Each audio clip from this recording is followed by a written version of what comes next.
O Coringa é o tipo de vilão que se preocupa em assumir o que faz, e não vê problema nenhum em descartar seus comparsas para obter sucesso em seus planos. Ele já provou que estar preparado nem sempre é ter um plano detalhado para o que vai acontecer, e sim ser capaz de se adaptar a todas as situações, ser versátil e saber improvisar. O palhaço, diferente de tantos outros vilões, não possui grandes ambições nem desejos. Ele só quer ver o circo pegar fogo e ter sua parcela de culpa nisso. No entanto, existe um método por trás do caos. O Coringa é um personagem pensante, ele raciocina para destruir. O vilão busca entender seu inimigo, estudá-lo, conhecer suas manias, vantagens e fraquezas, para assim poder brincar da melhor maneira possível com ele. Para o vilão, não existem barreiras que o impeçam de ser como é, um maluco com sede de caos. No entanto, Frank Miller, em sua primeira graphic novel sobre o Batman, intitulada The Dark Knight, em português O Cavaleiro das Trevas, de 1986, deixa a loucura marcante do personagem meio de lado e mostra um Coringa sanguinário e ao mesmo tempo elegante, extremamente violento, calculista e frio, como um assassino em massa assustador, sem nenhum traço cômico. Essa versão do Coringa foi uma das mais polêmicas, pois conotações homossexuais foram atribuídas ao personagem, colocando até em primeiro plano essa tendência homoafetiva nas relações dele com o Batman. Esse aspecto homossexual é muitas vezes incorporado ao palhaço do crime, porém, de uma maneira bem sutil, mais perceptível. Enquanto o envolvimento com a Arlequina por muitas vezes é sem graça, superficial e até profissional, para o Coringa, seu relacionamento com o Homem-Morcego é excitante, entusiástico e profundo. Outro que usou o artifício de retratar o Coringa como possível homossexual foi o roteirista Grant Morrison, em Asilo Arkham, uma séria casa em um sério mundo, de 1989. Além de fazer uma alusão pejorativa referente ao relacionamento entre Batman e o Robin, nessa história, o Coringa ainda bate na bate-bunda do Homem-Morcego. A conotação sexual dada ao Coringa nessa revista fica ainda mais clara em outras duas cenas. Já em sua primeira aparição, o palhaço pergunta se não é gostoso bastante para ser comido, e posteriormente, abraça o Dr. Charles Cavendish, diretor do Asilo Arkham, gritando para que ele o beije e abuse dele. Alguns leitores alegam que isso é simplesmente um deboche vindo da loucura desenfreada e rebelde do personagem, que não se relaciona à sexualidade dele, mas sim ao desconforto que o Coringa está sempre querendo causar. Ainda nessa história, o vilão é apresentado como sádico, descarado e completamente ensandecido, empenhado em fazer o Batman encarar o fato de que ele deveria sim ser considerado tão louco quanto todos ali no asilo, e não melhor do que eles. Grant Morrison, com sua perspectiva sobre o palhaço, propõe que o Coringa sofre de uma espécie de supersanidade, com um senso perceptivo aguçado e ausência de personalidade, adaptando sua psique conforme a conveniência. Ou seja, o vilão é na verdade um gênio que se adapta às circunstâncias em que se encontra para alcançar seus objetivos, sem medir esforços e sem apresentar pudor algum. Morrison reafirma suas ideias sobre a sanidade mental do Coringa em Batman número 663, sugerindo que cada vez que o palhaço escapa do confinamento, uma nova personalidade surge, explicando sua mudança de comportamento através dos anos. Dessa forma, o vilão garante que, ao invés de ser mandado para a prisão quando capturado, seja sempre levado ao hospital psiquiátrico de Gotham City, o Asilo Arkham.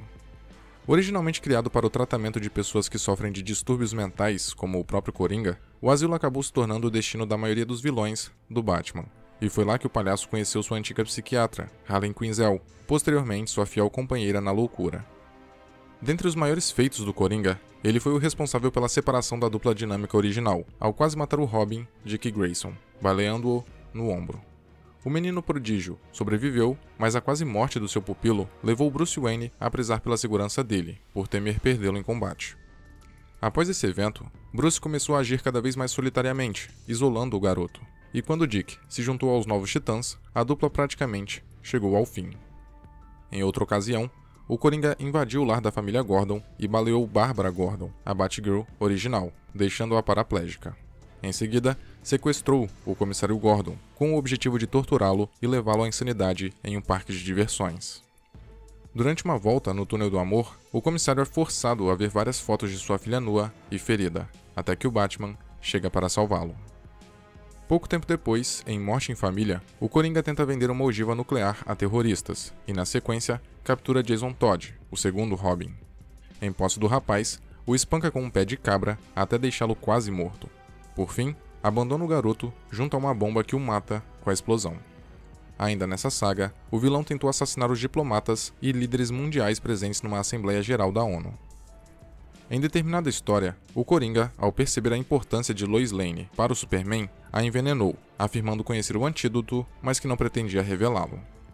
Ao ver Lois quase morta, o escoteiro se desespera e, prestes a matar o Coringa, é impedido de concretizar o ato pelo Batman, que conta que, na verdade, tudo era um engenhoso plano para transformar o maior dos super-heróis em um assassino, fazendo com que a imagem do Superman e tudo o que ele representava ficasse sujo, manchado para sempre. O Coringa queria ser morto pelo Superman, para que depois do assassinato, com a cura repentina da Lois, visto que o veneno era temporário e não letal, a ação violenta do Homem de Aço se tornasse completamente injustificável e degradante. O palhaço do crime, no auge de sua loucura, considerava que valia a pena morrer para manchar o que o Superman simbolizava. No fim da saga Batman Terra de Ninguém, o Coringa, em mais um de seus surtos de insanidade, resolveu que iria assassinar todos os bebês de Gotham, só para espalhar um pouco de caos.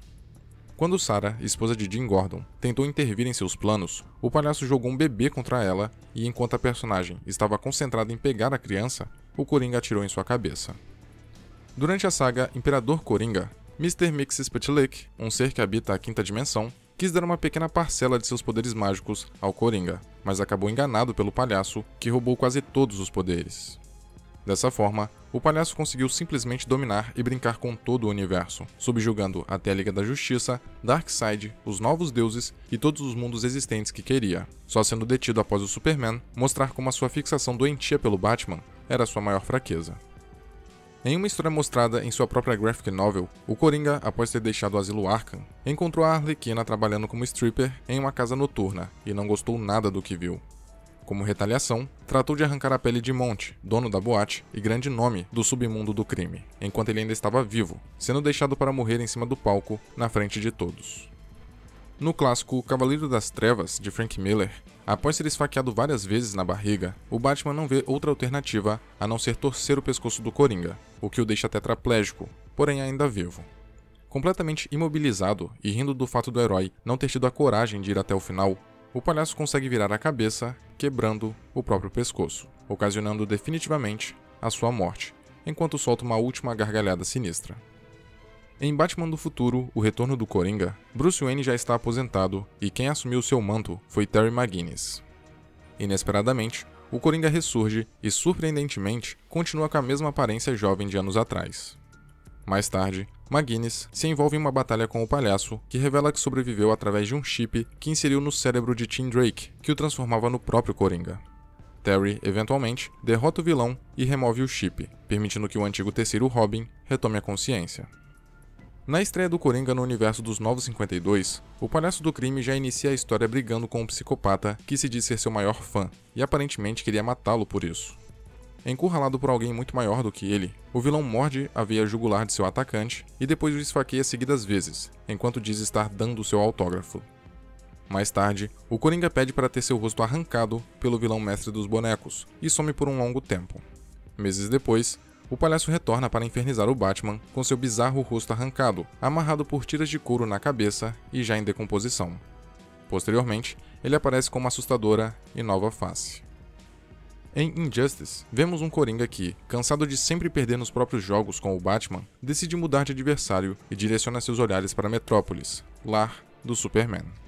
Em um dos seus planos mais doentios de todos os tempos, o palhaço sequestra Lois Lane, coloca um dispositivo em seu coração, ligado a uma bomba nuclear no centro da cidade, e droga o escoteiro com um composto de kryptonita e gás do medo, que faz com que o Homem de Aço mate Lois Lane com as próprias mãos, achando que está enfrentando o monstro Apocalipse. Quando o coração de Lane para de bater, automaticamente Metrópolis inteira explode, matando assim todos os seus habitantes. Dessa forma, o Coringa venceu, mas aprendeu da pior maneira possível que nem todos os heróis são tolerantes quanto o Batman. Somando todas as suas atrocidades, o Coringa é um dos vilões que mais matou no universo DC. Na graphic novel The Joker Devil's Advocate, é citado que ele assassinou mais de 2.000 pessoas. O Palhaço do Crime é o arqui-inimigo do Cavaleiro das Trevas, ou seja, é o maior inimigo do Homem-Morcego, o qual não é um título fácil de se alcançar, já que o Batman tem uma das maiores galerias de vilões dos quadrinhos, que conta com Mulher Gato, Pinguim, Charada, Duas Caras, Bane, Senhor Frio, Espantalho, Era Venenosa, Ra's al Ghul, Crocodilo, Exterminador, Cara de Barro e muitos outros. A relação entre ambos é, por sinal, única entre todos os inimigos do morcego, pois enquanto os outros apenas o odeiam, querendo matá-lo ou evitá-lo, o Coringa não quer exatamente o mesmo. Por várias vezes, o vilão teve a chance real de matar o Batman, mas nunca foi adiante.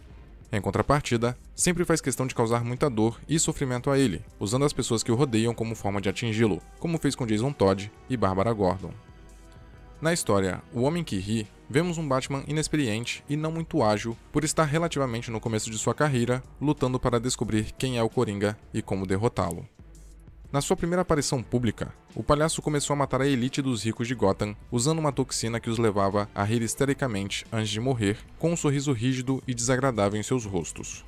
Mais tarde, o foco dos crimes se voltou para o milionário Bruce Wayne, forçando-o a bolar um plano para se livrar da vigilância do departamento de Gotham, a fim de agir como Batman e deter o vilão.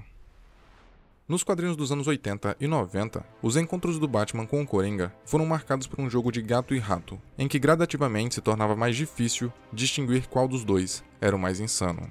Esses constantes confrontos foram levantando uma série de questões que se resumiam em por que eles não matam um ao outro. No que diz respeito ao Batman, isso é contra seus princípios, matar seus inimigos. Aliás, sua única regra é não matar, pois se ultrapassar esse limite, não tem mais volta. Ele será igual e talvez pior do que os vilões que põe na cadeia. Além do mais, o vigilante se sente culpado pela existência do Coringa e de seus vários outros inimigos. Certamente, se o Batman não tivesse surgido, o Coringa não existiria. Isso faz o morcego querer desesperadamente consertar o seu erro, mas sem matar. Por isso ele não se permite largar a carreira de vigilante, pois não sabe se Gotham seria um lugar melhor ou pior sem ele. Já a desculpa do Coringa para não matar o Homem-Morcego é que o fim da rivalidade seria um anticlímax. O vilão acha que o seu destino é derrotar o Batman de maneira triunfal, de um modo que finalmente prove que sua loucura é superior às habilidades do inimigo. Mas há também a ideia de que o Coringa tema que, sem o Batman, sua vida fique sem sentido, como evidenciado em Batman número 663, quando o palhaço diz que nunca o matará, pois a graça acabaria sem seu fiel companheiro de cena. A verdade é que seus ataques cruéis têm o difícil objetivo de enlouquecer o Batman, e assim, converter um dos maiores e mais simbólicos heróis em apenas mais um maluco do Asilo Arkham, igual a ele. O palhaço do crime é atraído para o Batman, porque ele é seu oposto e seu igual. São os dois lados de uma mesma moeda. Enquanto o Homem-Morcego vive à beira da sociopatia devido ao seu histórico de tragédias, que o levou a encontrar refúgio no combate ao crime, o Coringa é um completo psicopata, que vê no caos e na desordem o remédio para o seu passado sombrio e para sua realidade perturbadora. De certa forma, o Coringa é apaixonado pelo Batman, mas de uma maneira distorcida, e não necessariamente de um modo romântico ou sexual, como a palavra amor pode sugerir. Em O Cavaleiro das Trevas, o relacionamento entre o herói e seu principal vilão adquire uma dimensão mais doentia. No embate final, ao passarem por uma casa de espelhos, vigilante e criminoso apresentam-se como figuras complementares. A existência de um justifica a do outro. Não é por acaso que o desfecho da história acontece dentro de um túnel do amor. O Coringa gosta de seduzir o Cavaleiro das Trevas, sente prazer em atraí-lo para suas armadilhas e tenta impressioná-lo a cada encontro. O palhaço do crime tem um senso de humor doentio e usa armas mortais cômicas. Dentre elas, uma luva com dispositivo elétrico, que dá um choque letal, tortas compostas de um veneno muito potente e uma flor que espirra ácido. Contudo, sua marca registrada e, ao mesmo tempo, o recurso mais perigoso é o gás do riso, que força a vítima a rir tão histérica e descontroladamente que acaba por provocar um colapso fatal. Após a morte, a substância enrijece os músculos faciais e deixa o sujeito com um sorriso enlouquecido, idêntico ao do próprio Coringa, e ainda esbranquiça sua pele, de modo a torná-lo praticamente uma cópia do vilão. Por vezes, o Coringa usa doses mais fracas do veneno, a fim de apenas deixar a vítima rindo por algum tempo, visando incapacitá-la de lutar contra ele ou de persegui-lo, mas sem matá-la. Ele obviamente é imune ao gás. Mesmo com o físico de um homem de meia idade que se exercita regularmente, o Coringa é duro na queda, tendo uma resistência fora do comum devido, primeiramente, à insanidade e ao gosto por adrenalina, mas principalmente por não ligar e até gostar da dor. As cores berrantes do personagem, que contrastam diretamente com as cores sombrias e sempre escuras do Batman, servem também para iludir seus oponentes, já que muitos o consideram uma figura ingenuamente patética, como um verdadeiro palhaço, não o levando a sério e, consequentemente, o subestimando, o que pode ser um grande erro. Apesar de ser um personagem que funciona melhor sozinho, o Coringa já fez parte da Gangue da Injustiça, da Liga da Injustiça, da Sociedade Secreta dos Supervilões e do Clube dos Vilões. Na Terra 3 do multiverso DC, o Coringa é uma espécie de herói chamado o Comediante, e o seu maior inimigo é o vilão Coruja. Nessa versão, ele casou com Evelyn Dent, atriz Caras, e teve uma filha chamada Duela Dent. No primeiro crossover entre Batman e Homem-Aranha, o Coringa fez uma parceria com Carnificina ao notar que ambos possuíam o gosto pela loucura e pelo caos em comum. Grande nêmesis do Batman, o Palhaço do Crime foi criado para ser o contraponto imediato do morcego, tanto que muitos o consideram a antítese perfeita do Cavaleiro das Trevas, pois enquanto o Batman é analítico e racional, o Coringa é ensandecido e caótico. Em contrapartida, o vilão tem tanto carisma e fascínio entre os leitores que em várias histórias ele rouba a cena. É provavelmente o maior vilão dos quadrinhos e sempre foi fundamental para o sucesso de obras cultuadas, como as já mencionadas, O Cavaleiro das Trevas e A Piada Mortal, que além de colocarem o Batman na linha de frente da renovação que caracterizou os quadrinhos da década de 1980, também transformou o Coringa no vilão mais famoso e cultuado não só dos quadrinhos, mas da cultura pop em geral.